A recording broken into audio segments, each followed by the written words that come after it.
ফারাক্কায় অনুষ্ঠিত হলো সিপিআইএমের নদী বাঁচাও বাংলা বাঁচাও মহা আন্দোলন ও ডেপুটেশন কর্মসূচি। মুর্শিদাবাদের ফারাক্কা ২ নম্বর কলোনি মোড় সংলগ্ন এলাকায় এই কর্মসূচি ঘিরে জমায়েত হয় হাজার হাজার মানুষ। এই আন্দোলনের মূল দাবি ছিল গঙ্গা ভাঙনে ক্ষতিগ্রস্ত পরিবারগুলিকে ল্যান্ড লুজার স্বীকৃতি দিতে হবে।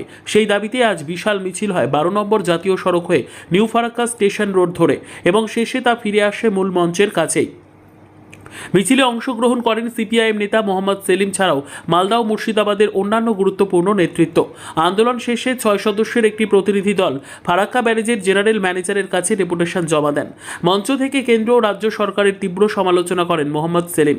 তিনি বলেন, গঙ্গা ভাঙনে প্রতি বছর শত শত পরিবার গৃহহীন হচ্ছেন, অথচ সরকারগুলোর দায়িত্ব জ্ঞানহীন আচরণ এই সমস্যাকে আরও ঘনীভূত করেছে। গঙ্গা ভাঙন সমস্যা ও ক্ষতিগ্রস্ত পরিবারের স্বীকৃতি এবং পুনর্বাসনের দাবিতে সিপিআইএমের এই আন্দোলন নতুন মাত্রা যোগ করল বলে মনে করছেন রাজনৈতিক বিশ্লেষকেরা। Bureau report, D news, Malda. আপনারা এই আন্দোলনে কেন্দ্র এবং রাজ্য সরকার উভয়ই তাদের যে দায় এবং দায়িত্ব পালন করেনি। আর বালি বাদ দিয়ে কী হবে? ওরা তো ঠকবাজি এবং টাকা লুট। কালভার্ট ভেঙে গেল, বাঁধ ভেঙে গেল, তাহলে এটাকে নিয়মিত যে রক্ষণাবেক্ষণের দায়িত্ব ফারাক্কা ব্যারেজ কর্তৃপক্ষের, তারা সেটা করছে না। কেন্দ্র সরকারের যতটা দায় ছিল সেটাকে তারা মোদী সরকার আসার পরে কমিয়ে দিল। 40 কিলোমিটার উত্তরে, 40 কিলোমিটার দক্ষিণে, তার বদলে এখন 8 কিলোমিটার 12 কিলোমিটার করে দিল। আর যে টাকা আসছে সে টাকা 9-6 হচ্ছে কাট মানি।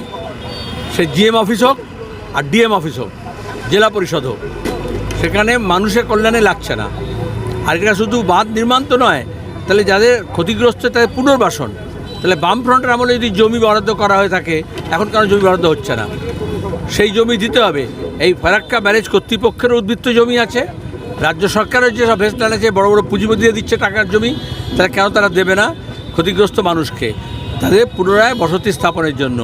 বামফ্রন্টের আমলে আমরা বাসস্থান তৈরি করে দিয়েছিলাম, এখন কেন আবাস যোজনা প্রথমেই সরকার ঘোষণা করে বলুক যে প্রত্যেকে যাদের ঘর যাচ্ছে তাদের আবাস যোজনায় টাকা দেওয়া হবে, জায়গা দেওয়া হবে, তাহলে তো মিটে যায়। আর দুই হচ্ছে দীর্ঘস্থায়ী যে ব্যবস্থা নিতে হবে কেন্দ্র সরকারকে, তারা সেটা নিচ্ছে না, ঠকবাজি করছে। উত্তর ভারত থেকে নদী যখন চলে আসছে, সেখানে যেটা হিন্দিতে বলে কাটাও, মাটি কেটে আসছে, তাতে আমাদের নাব্যতা কমে যাচ্ছে। সেই নাব্যতা রক্ষা করার জন্য ক্যাপিটাল ড্রেজিং করা দরকার আছে। আর ওখানে যাতে পলিমাটি না আসে, সেই মাটি ক্ষয় যাতে না হয়, ভূমি ক্ষয় না হয়, তা রোধ করার জন্য কতগুলো টেকনোলজি আছে, সেই টেকনোলজি ব্যবহার করতে হবে। আর আমাদের এখানে যেটা হয়েছে, গঙ্গা পদ্মা দুটো এমন জায়গায় চলে আসছে, দুটো মিশে যাবে, তো মুর্শিদাবাদে একটা বিস্তীর্ণ জায়গা ক্ষয় হয়ে যাবে। এখানে উত্তরে ইতিমধ্যে ফুলাহার, ভূতনিতে ফুলাহার এবং গঙ্গা দুটো মিশে যাচ্ছে। এটা হচ্ছে একটা বড় বিপদ হয়ে যাচ্ছে।